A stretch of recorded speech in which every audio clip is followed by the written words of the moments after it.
Maayong buntag, Mindanao. Charing. Anong Mindanao man indayan eh? Pilipinas de ay hala murag kaulan nun. Wow! Very nice. Kay kaulan nun. So, kailangan pa ba nating magdilig? Wag na lang siguro. Dito na lang tayo mga anti-calls. Ayan. Mag-upo-upo tayo dahil meron akong good news sa inyo for today's video. Ayan. Ay, kailangan kong itapon yung basura mga anti-kills bukas na lang siguro. So, mga anti-kills, labas tayo magkuanta diri dahil mag-walking around ta kay kanina pa ako doon sa loob ng bahay. And then, nakalimutan ko mga anti-kills patayin yung aircon. Dapat pinatay ko yung aircon. I-check natin si Felix, be. Mag-walking around kaya tayo, no? Felix! Felix, mag-walking ta? Hoy, dali na diri, be. Kusog na ba kang tubig? Kahapon kasi sobrang hina ko.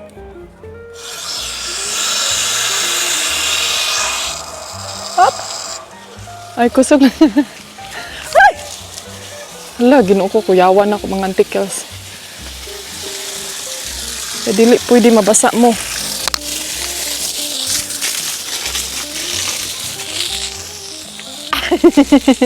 Parang bata, oh. Felix! Unsama na, ha? Unsama na?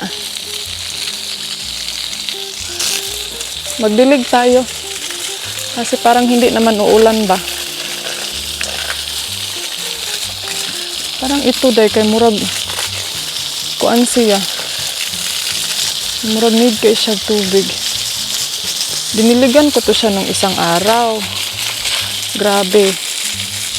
Alam nyo ba na sobrang delikado itong ginawa ko kasi itong camera ko dili ni siya waterproof dye. Ano man pudang mag-video-video? Ha? Bakit naman naga-video-video kahit nagtatrabaho?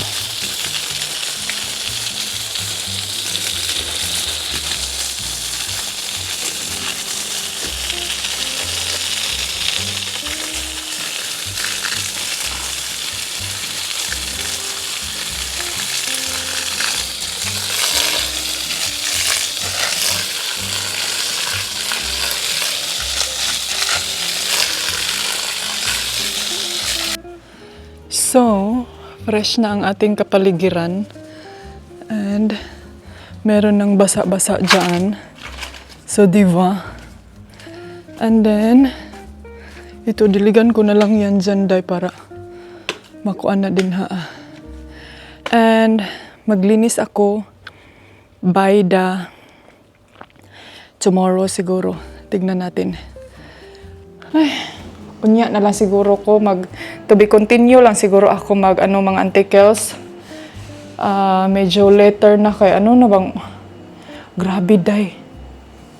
31 degree. Oh my God, buak man pud atong bagol-bagol ani ilahang weather na. Wa ka diri sa mga anti-kills dito sa Pilipinas, kayo diyan sa Pilipinas. Ilang degree hala oy karon ra jud nako na realize mga anti-kills ba na dili na gyud ta pwede nga walay aircon. Ano kayang hindi ko ma-imagine ba yung mga tao na nakatira sa mga squatter area, yung sa mga area na walang aircon. Grabe siguro day no, kainit ninyo din ha. Grabe sigurong init ninyo din ha. No wonder jud mga antikels nga daghan mog mga Vactin. No wonders na marami kayong mga Vactin mga antikels kay siyempre, labi na kadal-kadal. Nabaliktad ka man na niyo. Dapat magkadal-kadal yung malamig ang panahon. Ganun. O siyempre, pag ulan, o diba, sagarin na natin to. Paramihin na nga. Paramihin ang citizen ng Pilipinas. Bitaw, oy, dili na ko Maria. Okay lang siguro mga antikels kung nakatira ka sa province area, kanan sa mga farm area, like mga kalubinan area. Sagingan area, yung mga banana area, kanan na.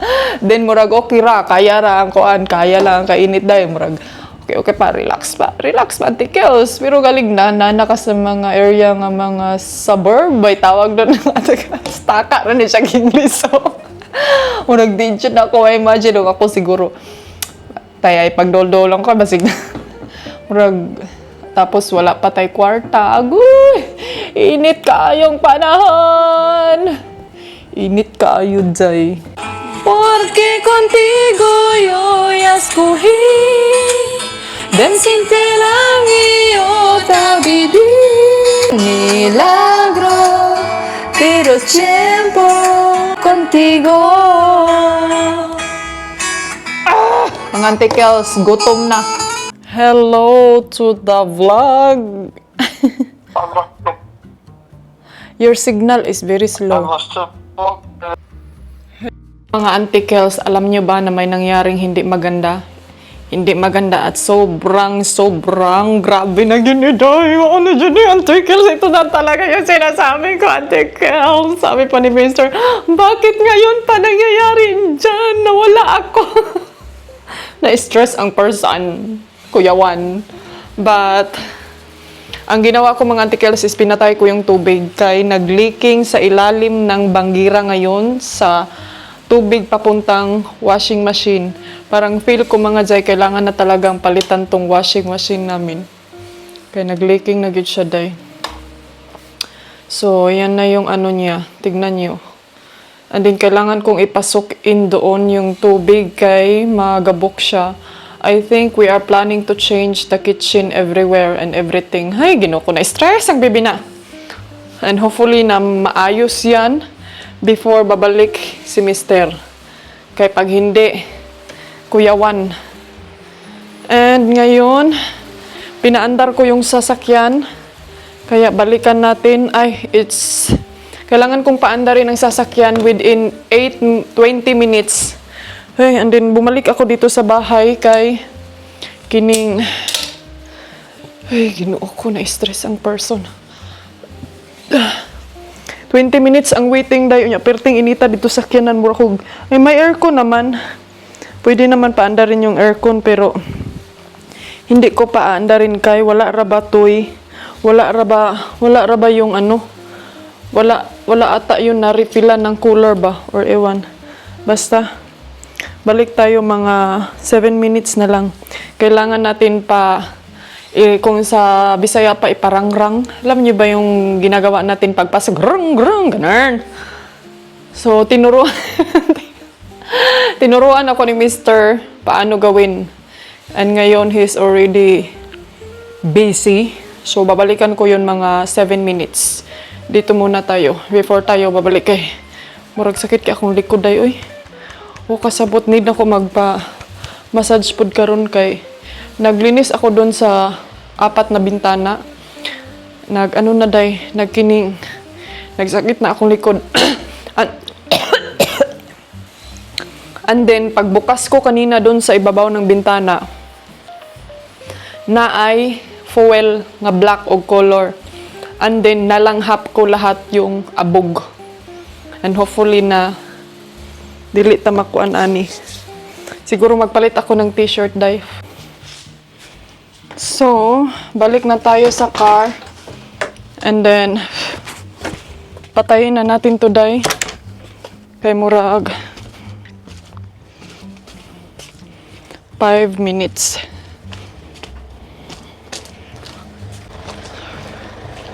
Tapos, ibalik lang natin tong charge.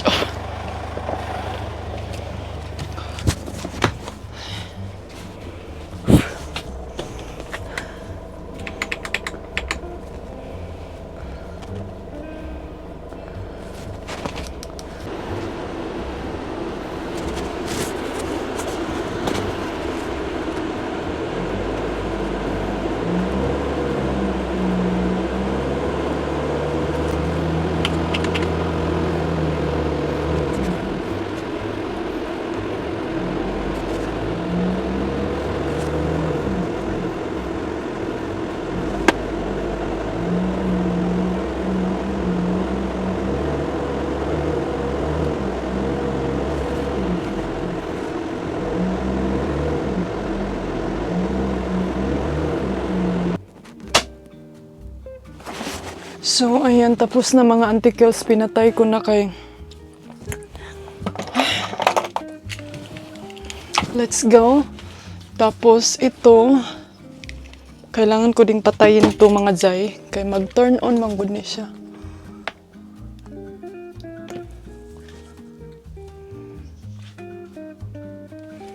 And ito siya mga antikels. Automatic na siya mulak din ha. Automatic yan siyang ma-lock. Off na siya giyaha din ha.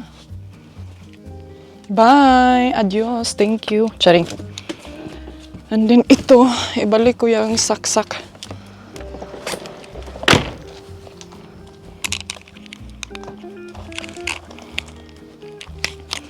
Not sure kung...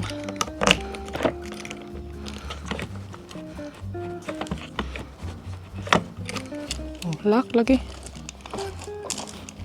Balik na ko ni siya. Kay para mag-charge ang car.